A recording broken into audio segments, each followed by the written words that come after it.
So good afternoon. It is my pleasure to still see many of your faces here at the end of the last day of our wonderful conference. And so before we end it, we have this, as we say in Czech, třešinka na dortu, as a cherry on the top of the cake. As a keynote, one of the keynotes, of course, Joanna Mizielińska from Polish Academy of Sciences, and with her keynote address. So, the room is yours.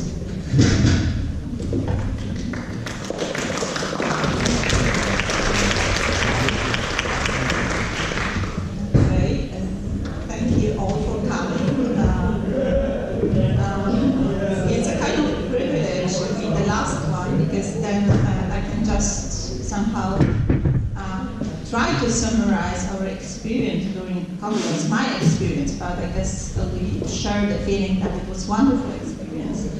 And I listened to really very good and inspiring presentation, and thank you all for that. And I also want to thank you, Michal, for organizing this conference, and Łukasz and your whole family and friends, because I know it was tough and it was done, really with your own hands, basically. So thank you a lot, and I hope you join me with this.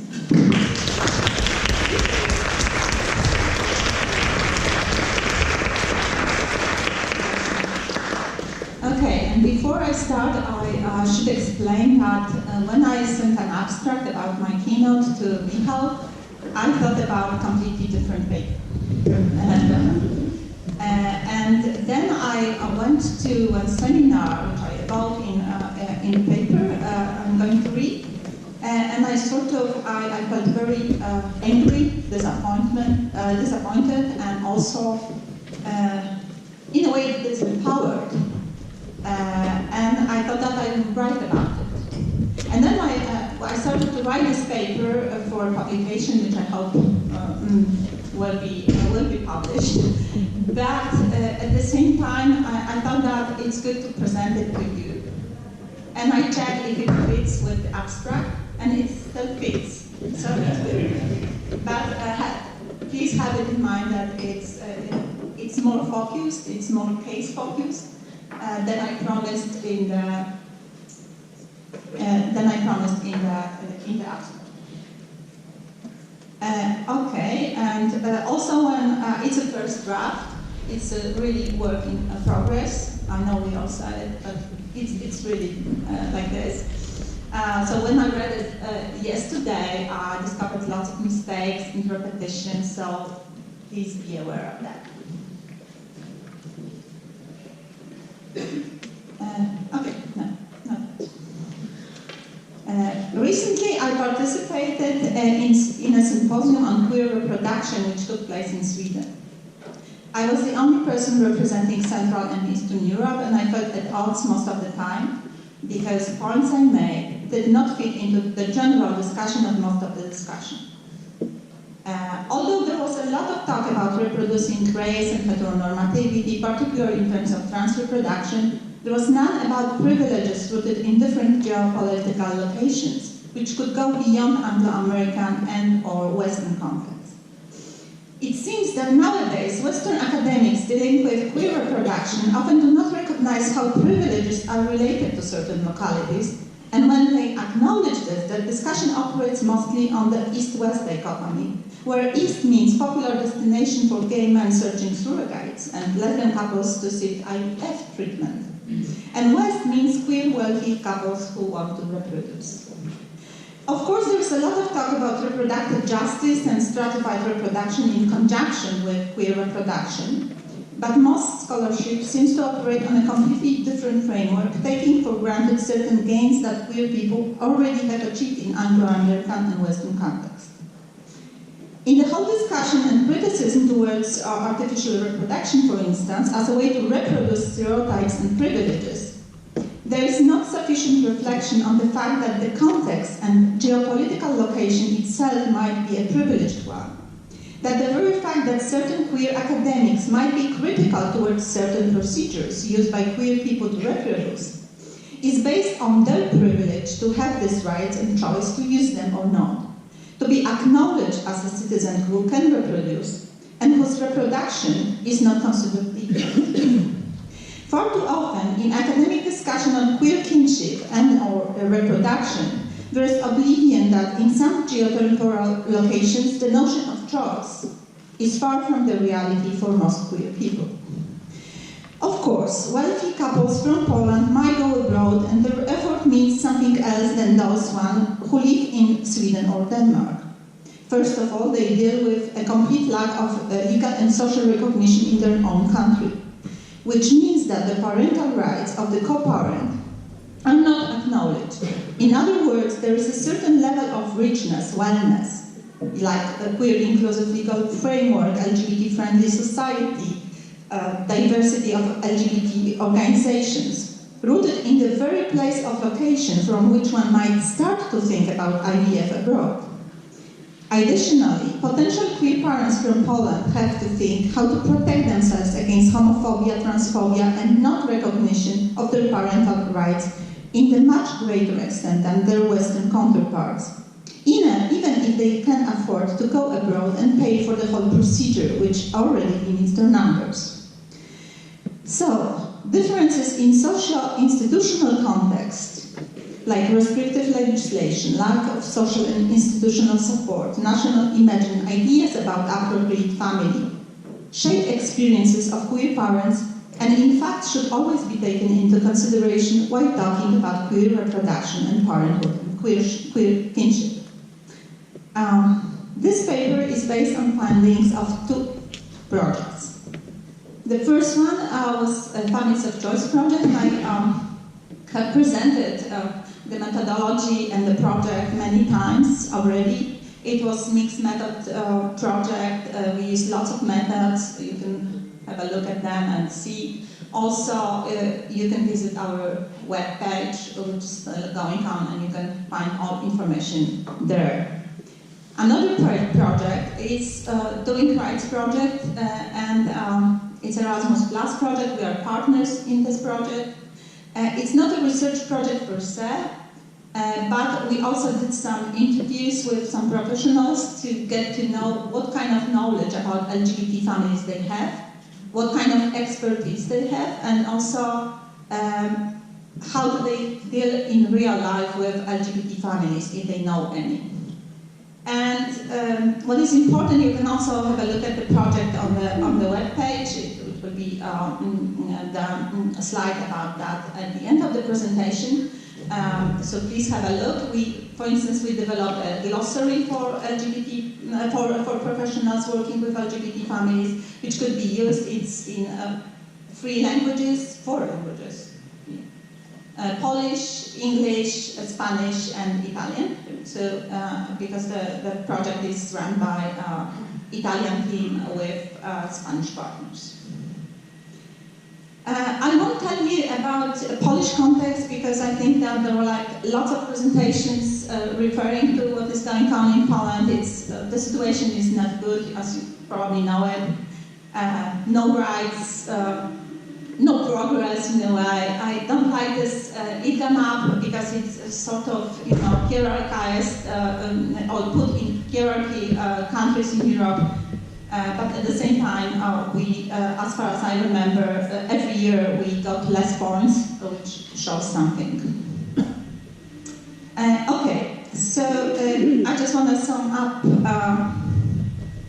this. So you could see that Poland, with its very heteronormative, conservative, and monopaternal vision of family, makes or could make the life of queer parents and their children particularly hard and precarious, which following cases will show. They are far from those mostly portrayed in the Western and Anglo-American discussion on queer kinship and parenthood, which either focus on equality, choice, and successes, or stratified reproduction and injustice. Moreover, whereas recent body of research mostly focuses on queer choosing parenthood via art or surrogate, little attention has been given to other forms of becoming parents through adoption and or through bearing a child in the context of sexual intercourse with a person of opposite sex, which is the most popular form among Polish LGBTQ people. Okay, and now the first case. There will be only two. My first case comes from the biographical interview with queer parents, and it's taken from a Families of Choice research project. Although the whole project was focused on queer families living in Poland, I have made some interviews with those who left Poland in recent years because of the growing homophobia and the need to protect their families. Many of them contacted me already during the first stage of the research, the quantitative part, asking why they could not participate. Lucyna was one of them. She was 45 years old at the time of the interview in 2014 and lived in a small town in the UK together with her partner Aneta and her son Lucian. She comes, as she calls it, a dysfunctional family. Her mother struggles with the alcoholic disease. Therefore, Lucyna hardly has any relation with her, and she made very clear that she does not support Lucyna's choices. Lucyna has been with Aneta for 10 years, and in 2007 they decided to have a child. Aneta, who is 6 years younger, has had 11 unsuccessful inseminations, financing them from the money she got after selling her flat. Meanwhile, Lucyna decided to apply for adoption as a single person, which is possible in Poland, but usually very difficult, due to the very fact that the single persons have chances only to adopt those children whose two parents' families do not want, ill, older, etc. Lucyna was the only single person during the adoption training, and after completing it, she waited 2 years for a child. In 2009, she adopted 6-month-old baby boy. In 2010, they decided to move into the UK, where Aneta could be recognized as the legal parent of their son. As Lucyna concluded, we showed fact to the whole system in Poland and to the people who disapprove our relationships. So, at the very first sight, Lucyna's story might be read as a successful one. But to claim so would mean to ignore all efforts and costs that the couple paid and still pays to achieve their goal. Therefore, I would like to pay a closer attention and examine some of the reproductive choices and their consequences, both deeply rooted in the sociocultural context. When the couple decided to have a biological child, it was not because they wanted to prolong their bloodline, but because of their own security. Giving birth to the child automatically means immediate legal recognition of one's motherhood, but only one of them, of course. At more or less the same time, Lucyna decided to apply for adoption as a single person, as I already mentioned. And it meant that they had to hide their relationship for the whole time of their training and adoption procedure, which was very stressful, as I will show later. Furthermore, according to the Polish law, she could only adopt an older child because the law strictly regulates the possible age difference between the mother and the child. How did it happen that she, as a woman in her 40s, she was 41 then, was offered an infant? Lucyna recalls the moment when she was given the call and then met with the representatives of the adoption center in the following way.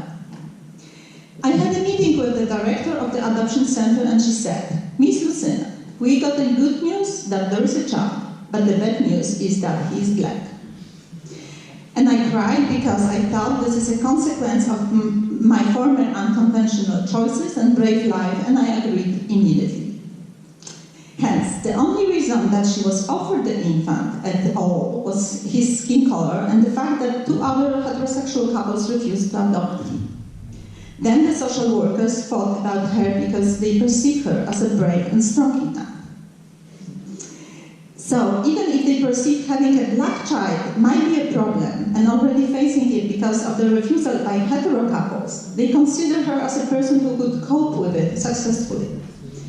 And they were not wrong because Lucyna agreed immediately. Then the whole adoption process started.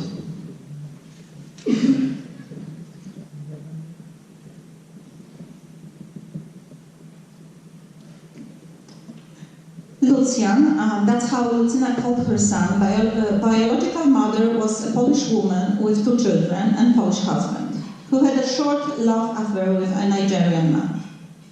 After giving birth, she left the child at the hospital for adoption, but it was mandatory that her Polish husband, who legally was considered the child the child's father, abdicate his parental rights. What is interesting, he was neither aware that his wife was pregnant, nor that she gave birth. And not ask me why, but apparently it's possible. And he was informed about this fact only when he went to the court. And at first he was very angry, he left the court and went to talk with his wife. He wanted to keep the child as a potential source of income, as he thought that the biological father, who lives abroad, could pay them alimony. However, the judge, seeing his real motivation, did not agree and even threatened him to take his own children away from him because he was unemployed and alcoholic. And also she knew that there's a person who wants to adopt this child. So facing her arguments, the father finally, the husband of this woman finally abdicated, and the whole procedure started. So after the formal abdication of parental rights, Lucian was given to Lucyna and Aneta for 160 days of trial period, which she recalls as living in a constant fear that her relationship with Aneta will be discovered and the child will be taken away from them. But it seems that the whole system was not rigorous in checking them. They only had 2 visits. First one, when adoption representatives have to check their living conditions before formally give her a child. And the second one, it was Lucyna who paid them a visit.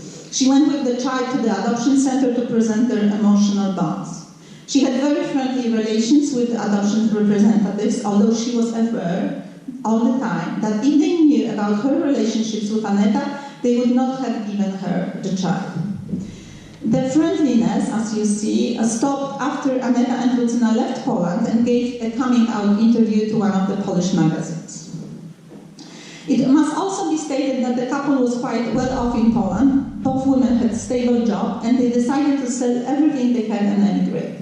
The main reason for this decision was seeking legal recognition of the parental status of both mothers, because only one of them was the child's legal parent. Because of the very difficult relationships with her family of origin, Lucyna could not trust that in case something happens to her, the family would respect her will and value their bonds with the child, with the second mother.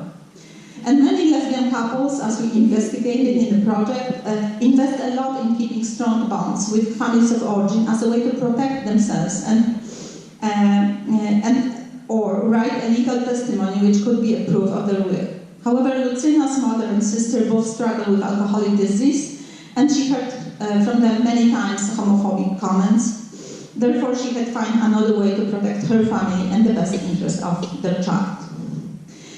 What is interesting in this case is how adoption procedure went and how state regulation and vision of the heteronormative family as an ideal and always already the best place for the child and in his best interest are bent when the system deals with a black child and the closeted lesbian. Even though the state representatives did not know that Lucyna is in same-sex relationships because she kept this fact hidden throughout the whole process, they perceive her as a fit mother for a black child because she was brave enough. Usually a single person, as I said, might adopt children whom nobody wants, disabled, seriously ill, etc.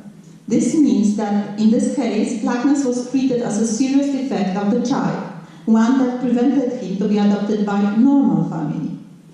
Nobody wanted the black child, therefore Lucyna, against the general rule, got him. She was not seen as the best and proper mother for the able and white infant in general, but she was good enough for a black child, who probably in state's plan for reproducing the nation was not perceived as the ideal Polish one.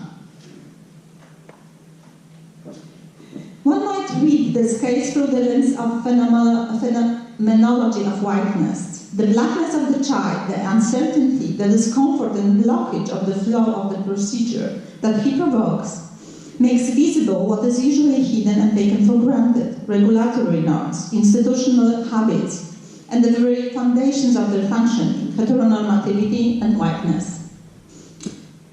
What might be interesting here is that despite the resistance of temporary foster parents, and I didn't mention it because I had to skip it, the foster parents said that she as a single person should not be given the child, who saw the adoption by a single mother problematic, the adoption center defended their decision. It might be because they really liked Lucyna and perceived her as a person who is strong enough. That's how she presented their stance.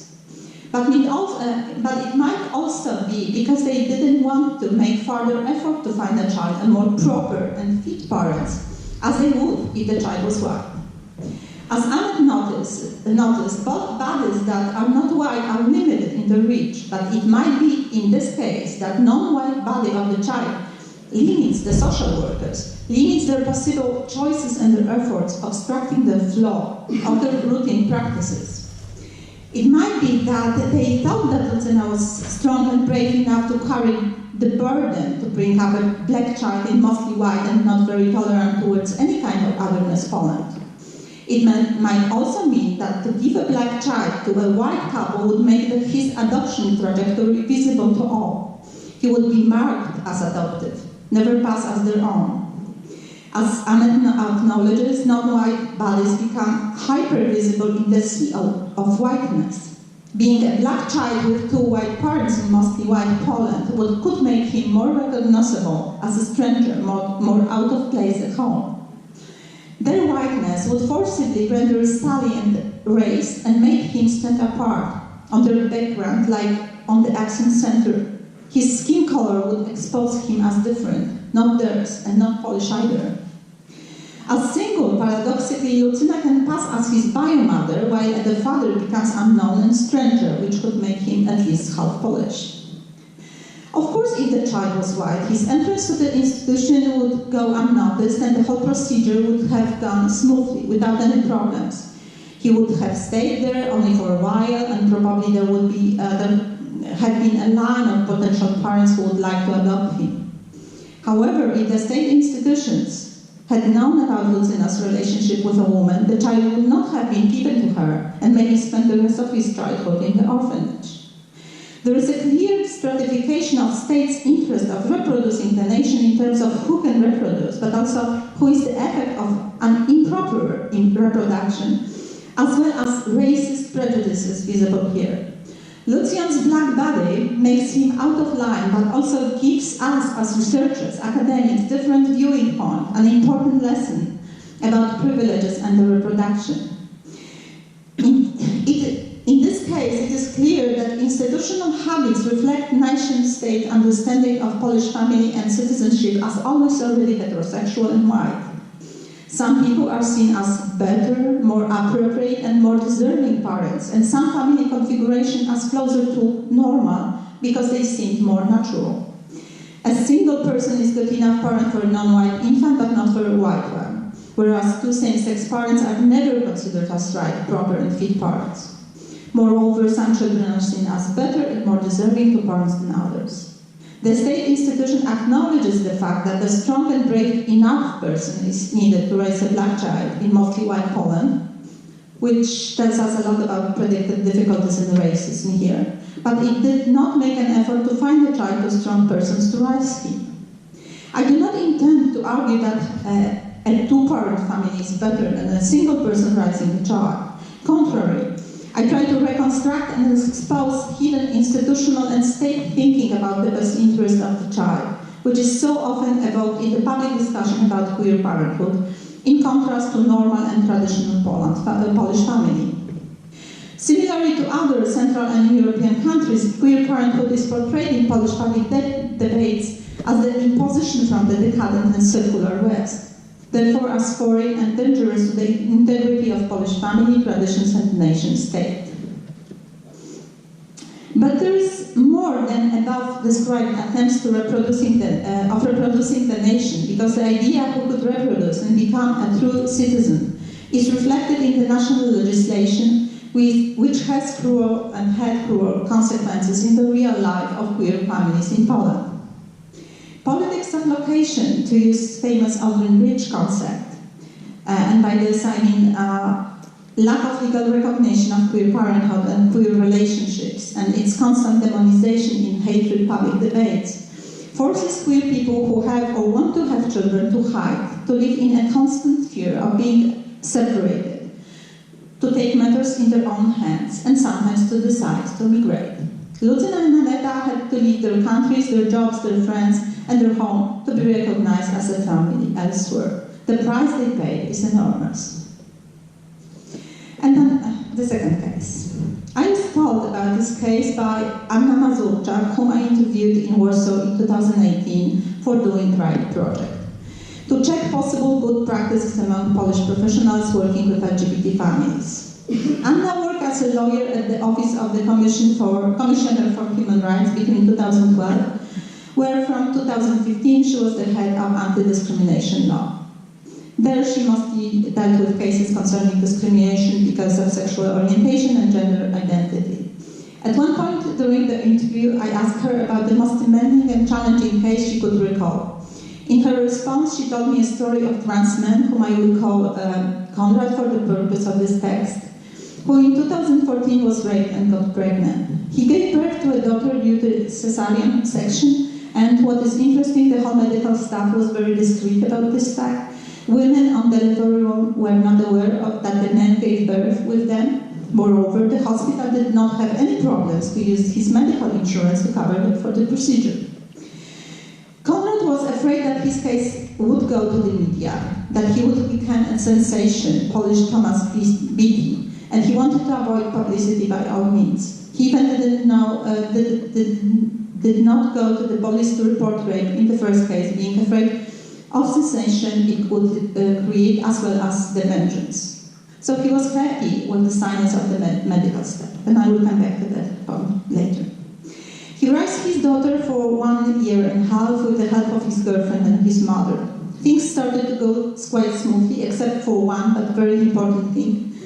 Namely, the child was not issued the birth certificate because at the register office where he went regularly refused to register him as a father.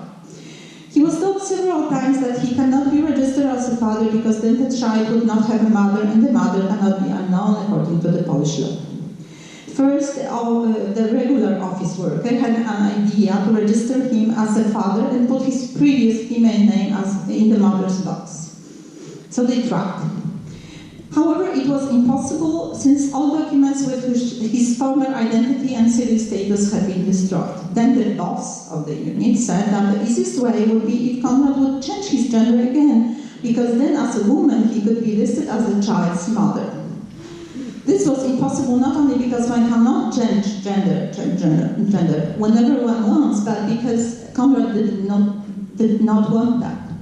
In the end, the case was sent to the director of the whole register office, and since he also could not find a solution how the birth certificate should look like in this case, he decided to ask for the help of the Polish jurisdiction system. But as a consequence of this restriction, uncertainty, and again institutional blockage, several in this case on different stages of the proceeding, of the flaw, of the usual routine procedure, Konrad's daughter formally did not exist for Polish state and Polish institutions. So she did not have a security number, which was necessary for her to get vaccinated or cured when ill. Moreover, she could not be put into any nursery, but also taken abroad if Konrad would like to emigrate or simply go for holidays. Furthermore, Konrad could not take any parental leave from his work, could not count on any child's benefits for single parents, etc.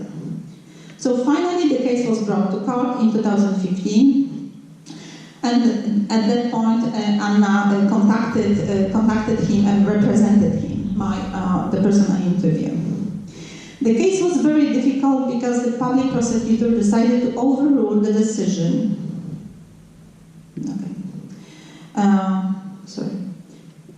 of the court that legitimized Conrad's gender transition, which took place in 2011, and confirmed his legal male gender.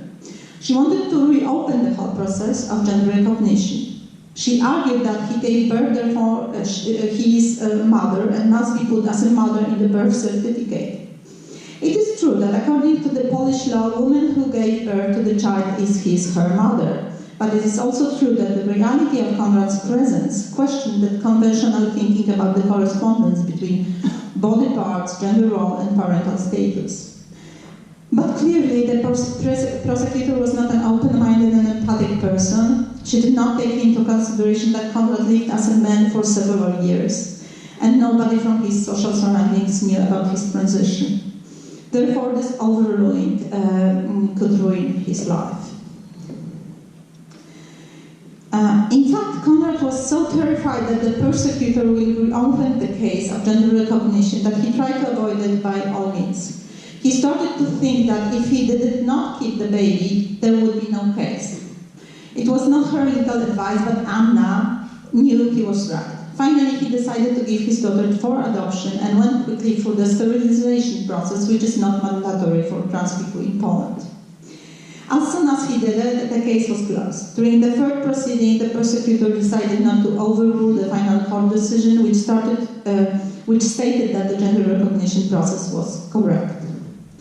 It is also interesting what happened to his daughter, who, thanks to the transphobic system, was deprived of her biological loving parent. First, she was given to the foster family, but without the birth certificate, the adoption procedure could not be completed.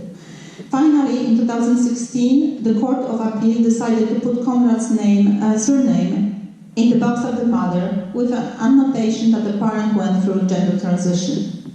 After that, several couples did not want to adopt her, being afraid of the influence of sex hormones on the fetus. In the end, she was adopted by accepting and loving parents, and the new birth certificate was issued. In her work on the exclusion of non-white bodies within institutional settings, Sarah Ahmed recalls Newman Puar's The Expression Space Invaders to describe the experience of entering the space in which you are not expected. Rebecca Epstein refers to the same metaphor in the title of her article, in which she focuses on the narratives of queer and transgender people in fertility clinics in Canada, to describe their experiences and to explore how practices of gender and kinship work, which might enhance flow through the clinic when situated within the assumption of the heterosexual matrix, can work against the subjectivities of LGBTQ clients and serve to further their misrecognition and lack of intelligibility.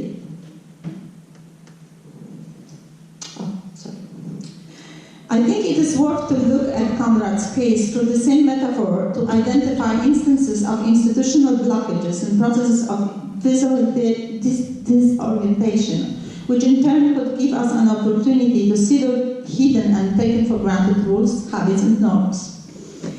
As Ahmed argues, some bodies, even those who pass as white, might still be out of line with institutions they inhabit. Conrad's presence, appearance, name, his pregnancy and parenthood role made him stand apart wherever he went. The conventional assumptions that there are only two genders which could match with sexual organs and their functions, so if one gives birth to the child she must be a woman, collide with Conrad's gender performance and a new name.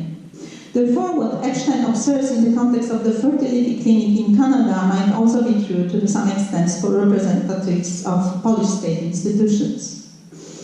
Practitioners in the clinic, and I quote her, are unable to separate body parts from gender identity from sexual orientation and sexual practices. A trans man who is trying to get pregnant despite the fact that he has insisted over and over that he be addressed by his name and gender is still seen as female and as mommy. End of quote.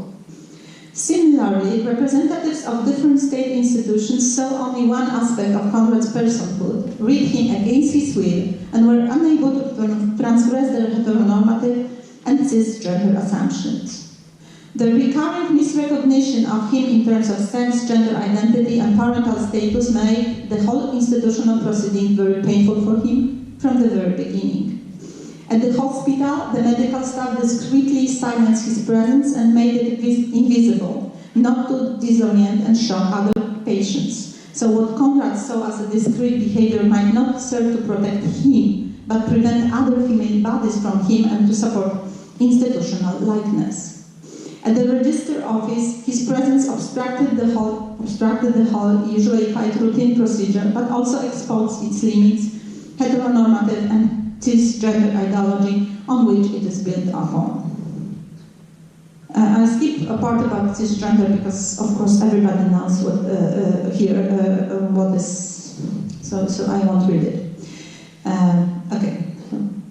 Polish office workers and legal professionals were disoriented by Conrad's presence, but whenever they tried to find some solutions within their own reach, they were blocked by bureaucracy and their own conventional and cisgender thinking about the gender and sex system. They were in the slavery of institutional proceeding and stuck by its heteronormative presumptions. They could only operate within their legal frameworks and restrictive regulations which reflect different national, cultural, socio-economical, political and medical histories, but also broader biopolitical dimensions of reproducing the nation, built on exclusion and erasure of all who deviate from heteronormative sexuality. In the public institutional context, transgender parenthood poses the threat and demands rethinking of traditional family structures and its gender order that has been written into the law. Therefore, the only way they were able to proceed with the case was through the constant denial and erasure of Conrad's gender transition. Their conduct, things they said or proposed, reflected national imaginary on traditional and natural family, with one biological father and one biological mother, which is far from the reality nowadays, as we know. Transgender parenthood was perceived as dangerous to this imagined idea, therefore all their attempts to bring the order back to the picture. So he gave birth, therefore he must be a mother, suggesting that he might change the sex again, etc. When they failed, the only solution was deadening and the relinquishment of Conrad's parental status. In a way, Conrad performed according to their expectations. He gave up, didn't want to fight anymore, too much was at stake. The whole process lasted 4 years. It ended in July 2018. During this time, Conrad went through hell several times. His identity was undermined, he was threatened, misgendered, and objectified. Again, the child's best interest was not taken into consideration here. As long as Conrad was her parent, the institution as a representative of the nation-state rendered her as an illegal person, and such status restricted her access to other rights and freedom. But when he gave her to the adoption, the courts could deal with his gender transitions, and the problem was miraculously solved. The natural order has been restored. The price Conrad paid is enormous. He had to give up his child, whom he loved and took her for 1 year and a half, to save his own identity, but also her well-being. Politics of location and politics of institutions of dislocation marked his and his daughter's life trajectories in a very painful way and made them unknown for each other forever.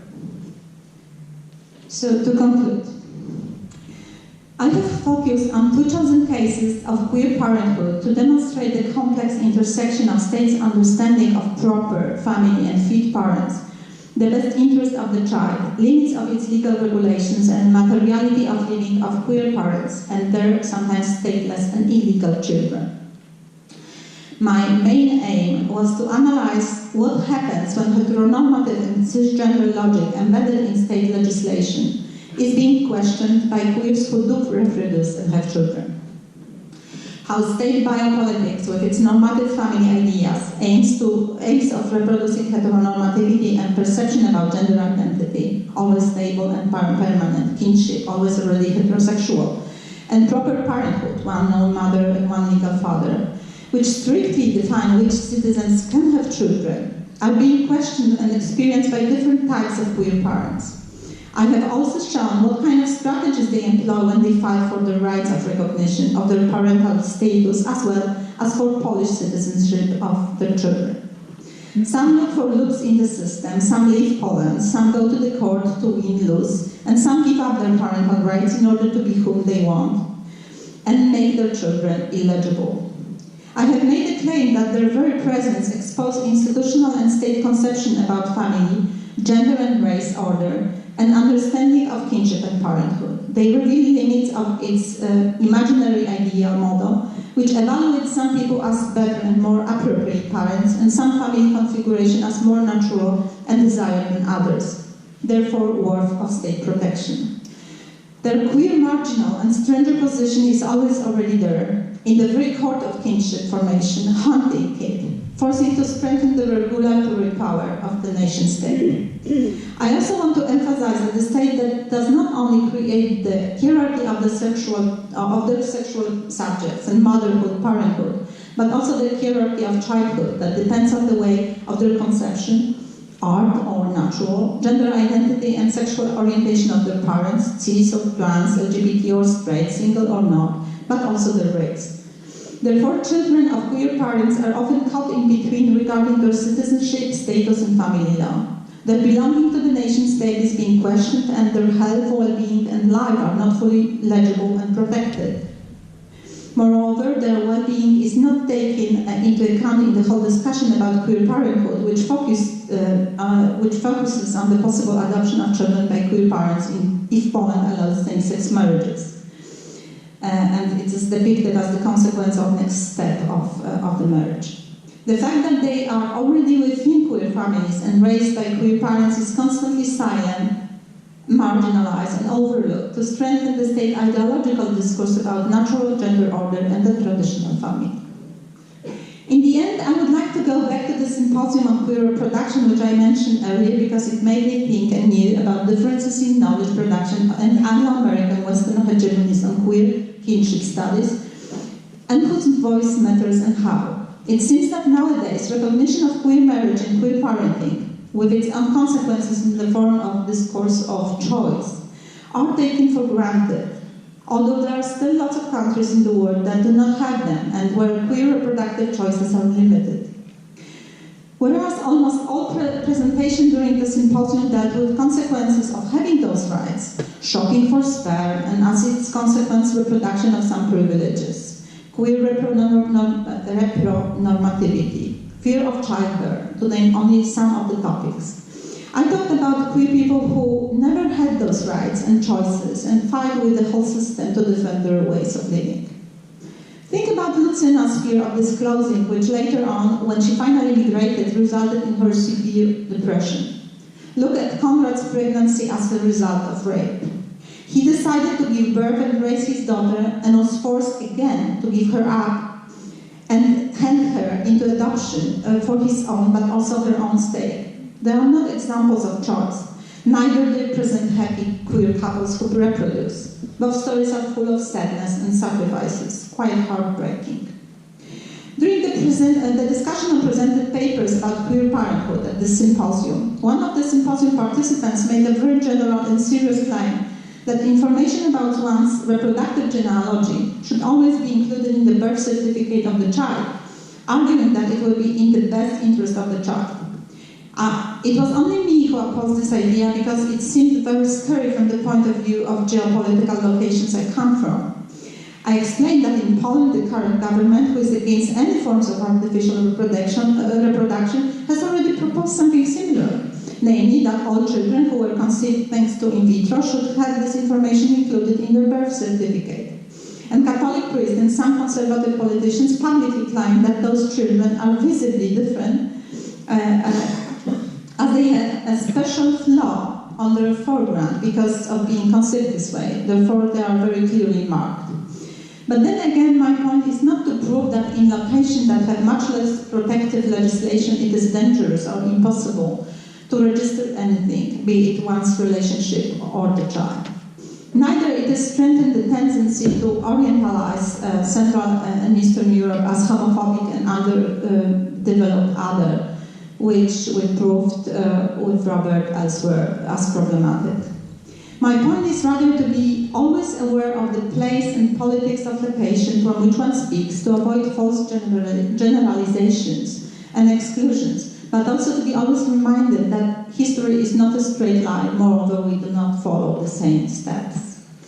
Recently I I submitted, it's the last part. Recently I submitted the proposal of the book about queer kinship in Poland, and one of its reviewers from the US wrote that many of her queer friends who live in the US nowadays are worried that the rise of conservative attacks on LGBT rights makes same-sex marriage a tenuous privilege. Therefore, many of them choose not to marry. Well, they still have this choice and it makes a difference. But I claim that nowadays, we must be very careful not to take for granted any kind of rights, no matter if one lives in the Central and Eastern Europe, where almost all those rights are not quite yet, and maybe they never be at our hands. Or in the Anglo-American West, because of growing anti-gender and anti-LGBT mobilization throughout the world, and populist, nationalist, and conservative parties gaining power. Consequently, the stories which I have presented here were not to show how bad things are for Polish queers, who are not there yet, but to expose the limits of the discourse of choice and its criticism, and provoke the further, more inclusive discussion about through which we can truly learn from one another, overcome hidden hierarchies of knowledge production between West and East, and maybe reimagine alternatives. Thank you.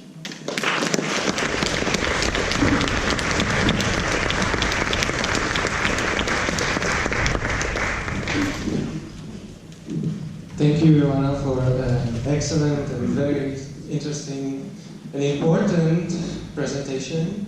And now I would like to invite Christian Kleese from the Manchester Metropolitan University to give us a 5-minute discussion in trends.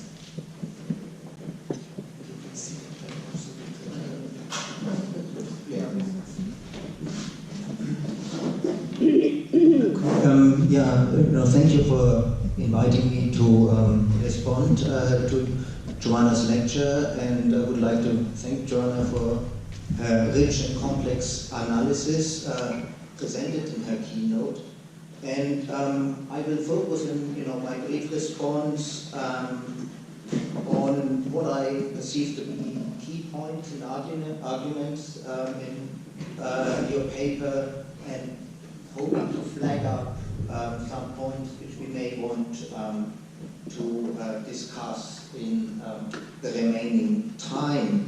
The first theme I wanted to talk about is the theme of decentering Western sexualities, decolonizing sexualities research. And we started out with a discussion of your recent experience attending a symposium on queer reproduction in Sweden. And you were concerned with the lack of significant representation of scholars from Central and Eastern Europe. You were the only one, and you felt the discussions were framed in a way that took for granted certain experiences of recognition, access to health services, and participation in certain modes of sexual citizenship. This experience narrative marks two problematic aspects of European sexualities research. As I understand, a lack of deep and continuous dialogue of sexuality research across different regions of Europe, which allows scholars from Western Europe to universalize concepts and perspectives derived from clearly located partial experience, or to orient themselves as a hegemonic Anglo-American discourse. Social and economic power relations thus translate into epistemological reductionism and a form of domineering. Your paper speaks here to the long-standing demands for a form of social inquiry and academic production that is wary of universalizing gestures and also of non-reflexive imports or exports of theories, paradigms, or narrative frameworks. A way of doing research and writing that appreciates location, both one's own and of the groups that one is researching. Your jointly edited book, Decentering Western Sexualities, which you edited with Robert Kulper, was a milestone contributing to this debate and ties into wider debates on decolonizing sexualities as they relate to different European imperial histories and the construction of internal European others throughout history. In her lecture, Europe Otherwise, on Decolonization, Creolization, and Inter-Imperiality, at the opening ceremony of the European Sociological Association's 2019 on the 20th of August 2019 in Manchester, which was happy to attend, Manuela Guercia complained that social theory has long operated with universal categories extrapolated from a sanitized and sublimated version of European history that ignores both the experience of the East and the South of Europe, as well as the West's colonial and imperial history. European epistemic dominance has thus not articulated itself as a pan-European discourse, but a form of Occidentalism that is constructed other marginalized Europes. Manuela Guercia also referred in her talk to a statement by the Caribbean poet and cultural theorist Edouard Glissant, who noted, "The West is not the West, it's a project, not a place." I wasn't so sure whether that would go down at a conference of geographers. The same, Manuela Guercia implied, refers or applies to Europe. In brief, I think Joanna's lecture invites us to lead discussions on the fractured hegemony of Europe, its power knowledge effects, and the complexity of Europe as an imaginary space. The second theme I wanted to address is the discussion of reproductive justice or reproductive injustice. As both case studies in your lecture powerfully demonstrated, LGBTQ people in Poland face grave reproductive injustices which go far beyond restrictions of access to assisted reproductive technologies and includes multiple forms of violence, the absence of legal gender recognition, plus adequate understanding of trans concerns, adds another profound dimension of violence. As reproductive justice frameworks that has been developed by women of color and indigenous women from the 1990s onwards made clear that reproductive justice is a complex matter which does not simply relate to individuals' abstract rights to have or not to have children or make these choices, but it relates to social, economic, systemic forms of oppression that curtail the reproductive decision of a person that a person may want to take. Poverty, environmental damage, regulation of access to educational health provision, the withholding of full citizenship rights, ableism, racism, gender-based violence, feminism, heterosexism, and other forms of systemic oppressions are key factors. So I think that your discussion of the case studies is illustrative of this complexity by showing that cisgenderism, transphobia, heteronormativity, and racism seriously juxtapose queer and trans people's reproductive rights in Poland with often disastrous effects for queer families.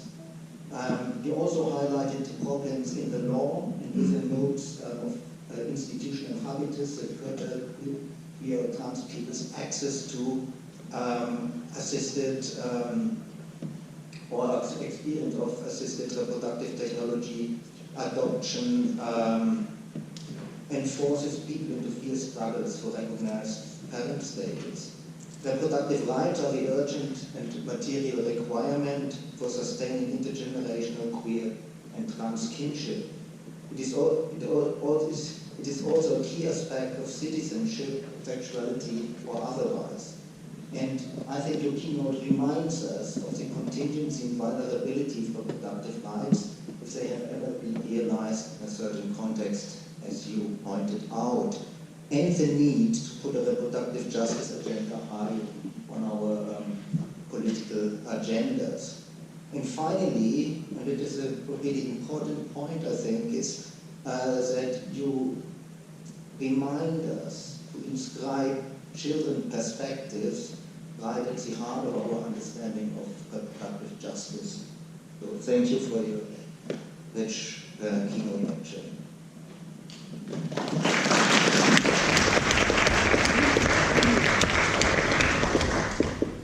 I think that it's time for, encourage you to ask me a question, and we'll see if I have any answer.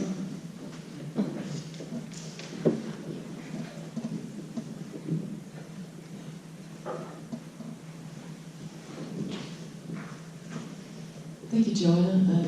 Just a very quick question about Conrad's case study, which is just heartbreaking. At any time in the jurisdictional processes, was there a consideration of just using a non-gendered term such as parent on the birth certificate instead of having to have the category of mother or father? I was sitting there and that was the immediate solution that came to my mind. Why not have just registered Conrad as the parent, not having to take all these processes back that he'd already gone through, and to see that when it went through to the second or third time that they ended up using just a surname. Why couldn't have that happened earlier on? The first question was, did they ever consider just using the term parent? And was there any reason why it took so long just to use the surname? No, the problem is that in the birth certificate, they have one form, and you have to, and the mother cannot be unknown. It's like, there are like, when I spoke with Anna, she also told me that there are like several problems with, for instance, couples who use surrogate mother.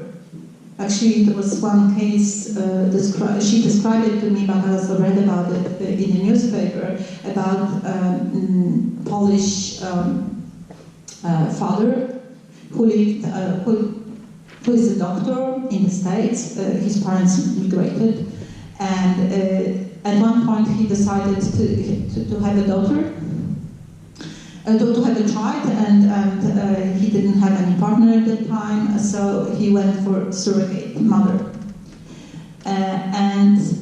Nowadays he wants to bring the child to Poland, and actually the system doesn't want to issue the child the Polish passport because they demand that the mother box should be filled in. And the problem is that if he, she was surrogate, it wasn't, so surrogate, it's not a biological mother, right? It's, that, I don't have to explain, but the system doesn't know that. But anyway, she cannot, according to US law, reveal the name of this woman, even if she wanted to be revealed anyway. But it's by the law, he cannot do it. Therefore, he goes back and forth with the child every 6 months, because otherwise, he cannot stay longer. So that's one of the case, and she mentioned, so it's not even, gay man, it's a heterosexual man who has a child who is not, whom he cannot register as his child in Poland, and the child is not recognized as Polish citizen, right? Yes, that's the problem. So it's that the system and those formulas the system used are completely, in the medieval times regarding nowadays family configurations. There's time for 2 more questions. There's no immediate question. I was just, I found that a very, very, it struck me hard when I read about this impossibility to gain citizenship status for children under, these kind of circumstances. It made me think a bit about the way Judith Butler talks about recognition as a kind of non-intelligibility of a kind of a, in this case, a trans or queer family constellation, which translates into undermining, complete subject status, but also the means of surviving in a country and having access to health provision and so on. So, yeah.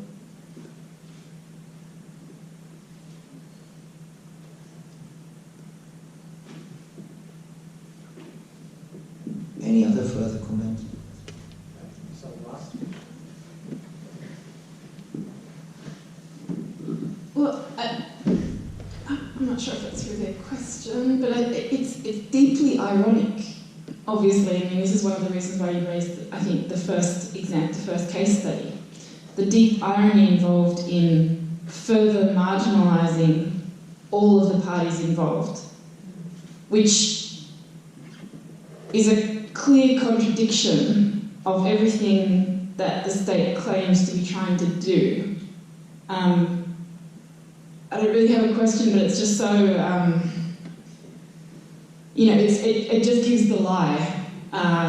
It betrays all of the kind of rhetorical sort of justification of like, we are interested in protecting the well-being of people. However, in order to fulfill that, that goal, we are going to further marginalise every single person involved in this scenario, on the under the rhetoric that this is a brave woman who can handle just such extreme marginalisation. I don't really have a question, but I just think it's the level to which the state will stoop, like in levels of irony, sort of irony upon irony, I think is often quite striking. I think that I'm always struck by the fact that the single person can adopt only children, like seriously ill. Recently, I just read about this case. Was it in Spain? Yeah, that the man adopted a child with Down syndrome. Nobody wanted her. So the problem is that if you think about how much protection care this child needs, it should be the other way around. Single people should adopt, only able and blooming children, and couples should, because then you need a village to raise a child, right? And if the child needs so much, you need even 2 villages. So that's always that's always struck me and as kind of, I don't know.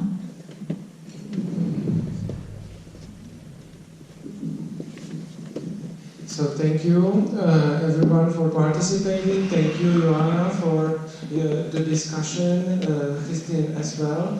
And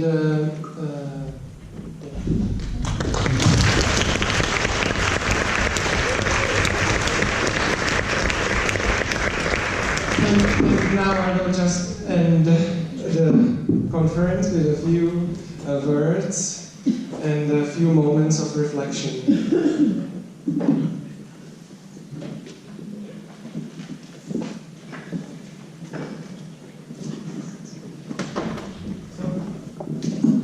So first, before it will be some time for my own reflection, I would like to give you the opportunity to give me, us here, or yourselves, all of us, a reflection.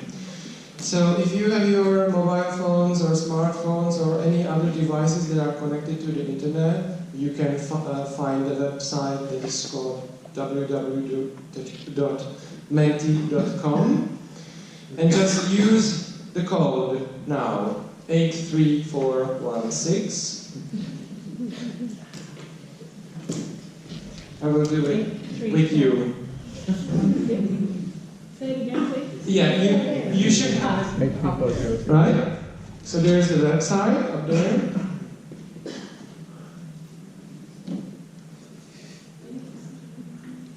I encourage all of you to participate. All of you who can. There's only one option.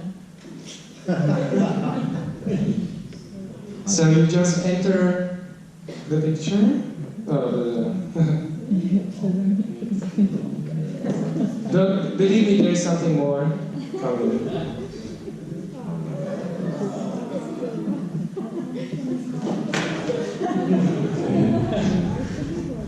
I didn't even know it was supposed to be just a picture.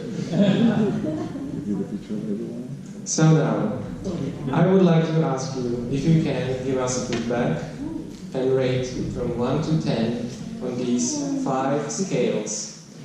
Your overall experience with this conference from minimum of 1 to maximum of 10.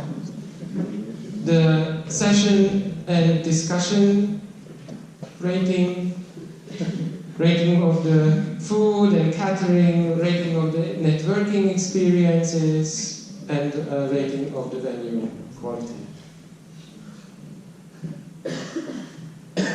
And it's only possible to vote in it now, but of course all of you who are not having smartphones and devices like this, you can send us, and I encourage you to send us a feedback.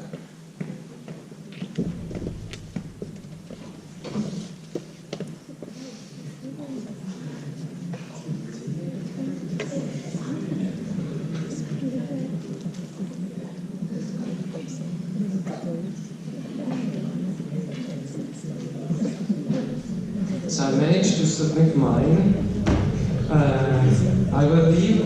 Has everyone was successful doing that? I'm not going to kind of discuss these because I think these are for our deeper reflection.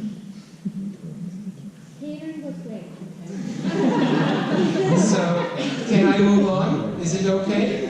Yes. Okay.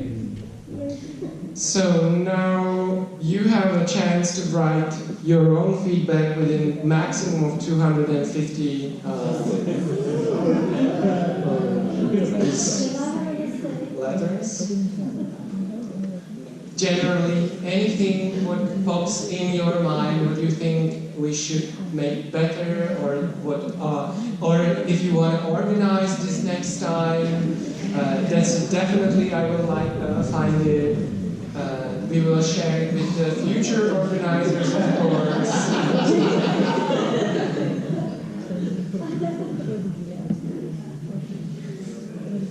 This is important because we can always get better. And obviously, we are going to sit on this and have a longer time. Not enough coffee, of course.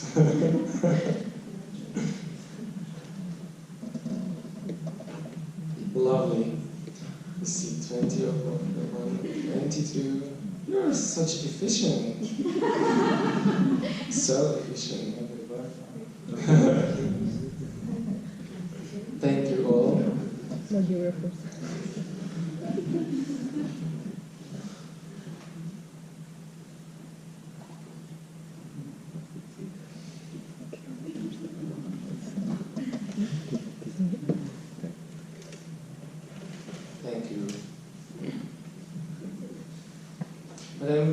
You have the opportunity to give a reflection without me biasing you in advance, so that's why I'm giving my own reflection after this.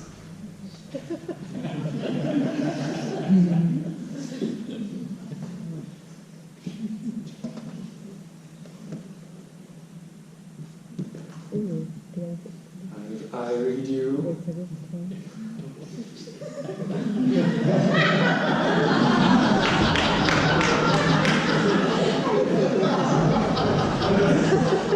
I see it. You will have a chance to meet her. So I will still wait for a few of you because I saw more larger numbers and just not to cut you from this opportunity, and we are in good time, I think. So.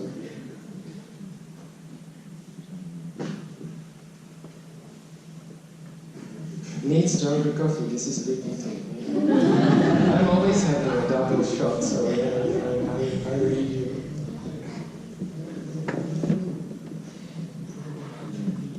So a few of you still writing, right?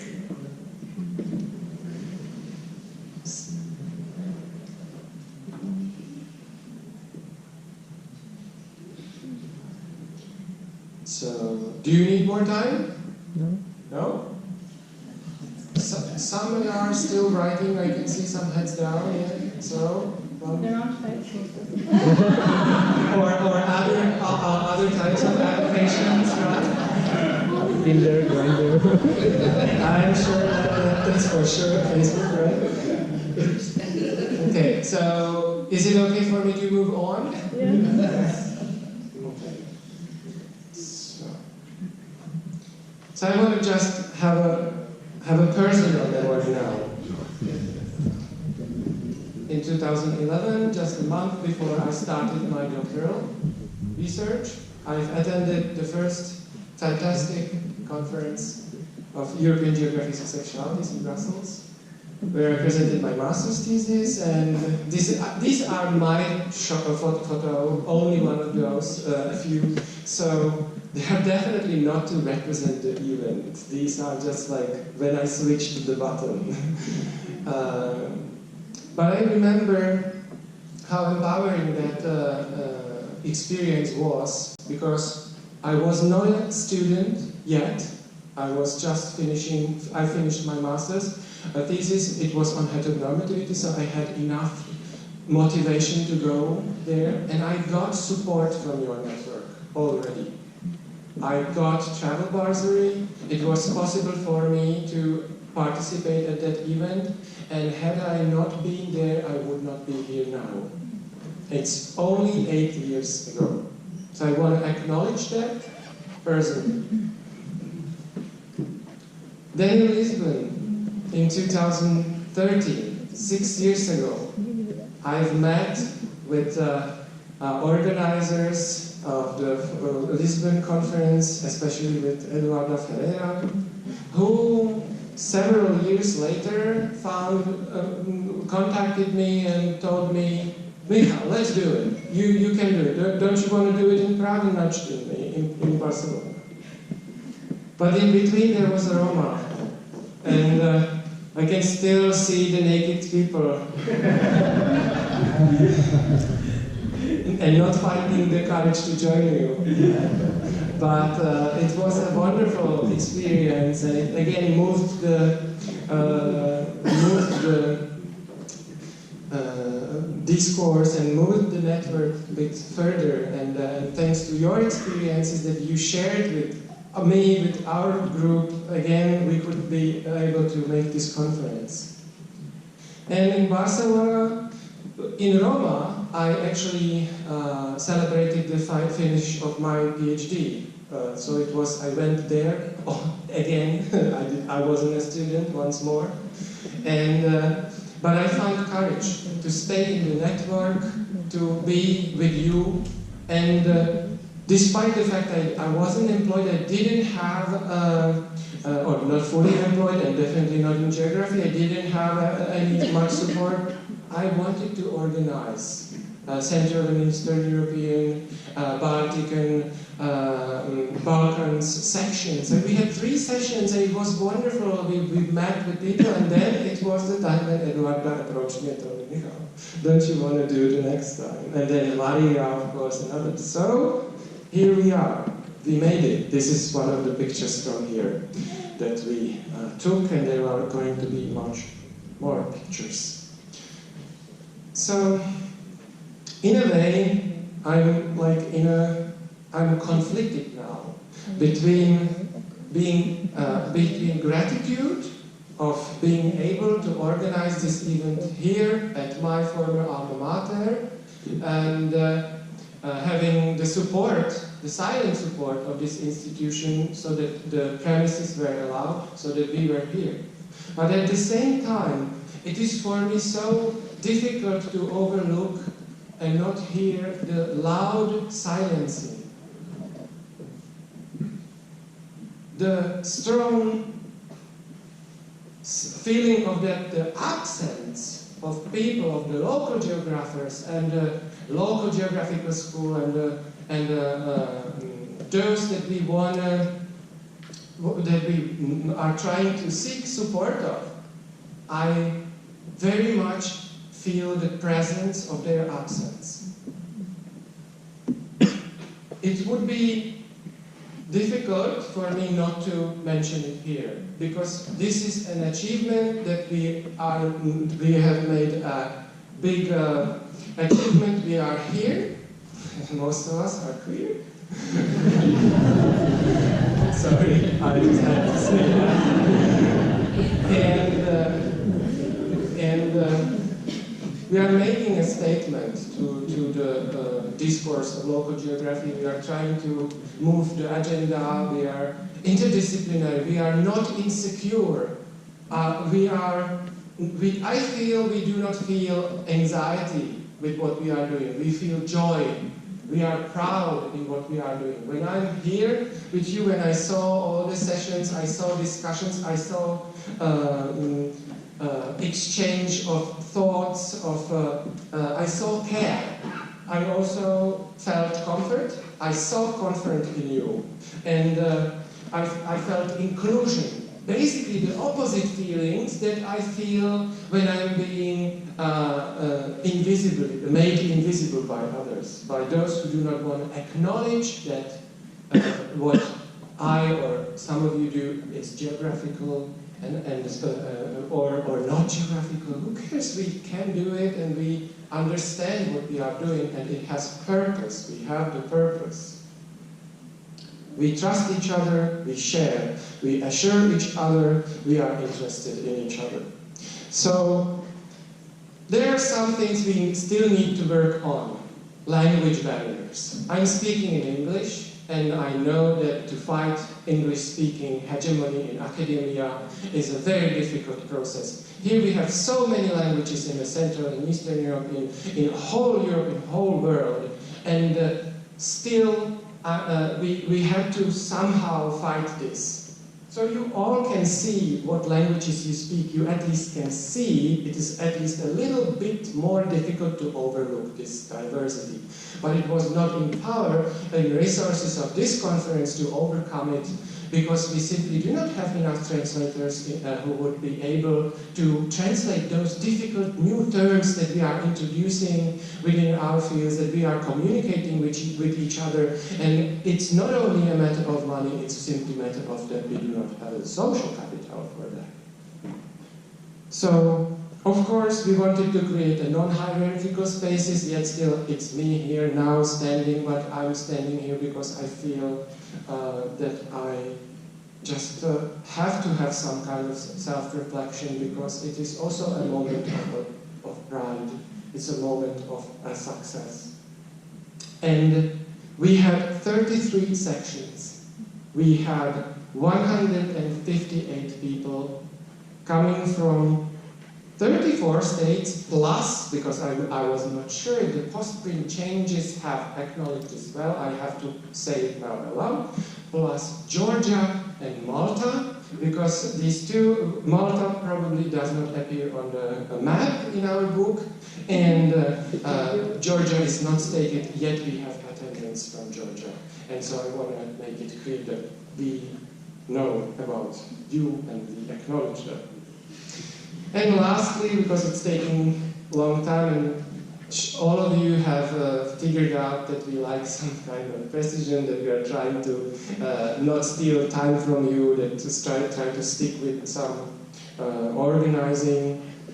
I would like to thank the International Committee for the continuous support, for the exchange of ideas, for being there for us, for sharing, because we did not do it alone. Like, we shared peer review process, we contributed. I always knew that I can contact you when I was like feeling, I don't know. It's not possible to do it alone, and no one is going to do this alone for the future. So I would like to encourage you to take courage and pride in organizing the next event, and contact us and think about that, because this is an important issue that our project, our network, our conference is on.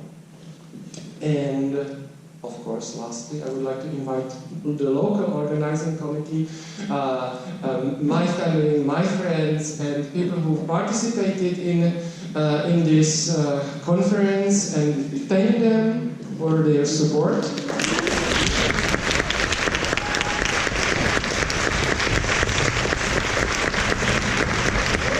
I would like to thank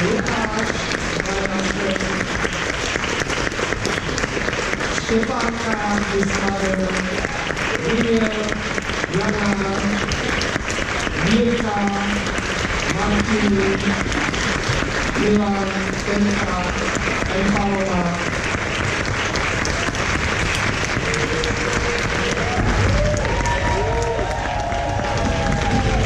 Thank you for coming here.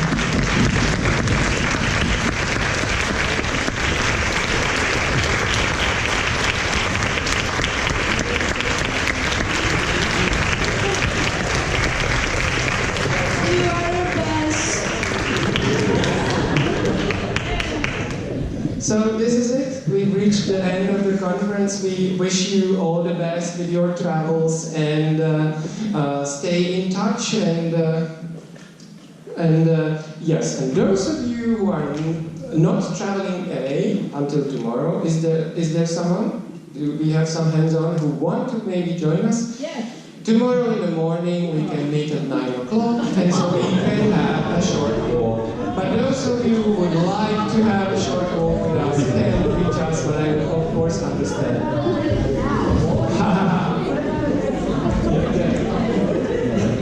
One thing, if anybody left a black jacket with some stickers on the side in the LR room this afternoon, I have it up where the reception was. And the elevator is not working, please do not use it now. I was just stuck in it for an hour or so. That's why I wasn't here. And I knew about this.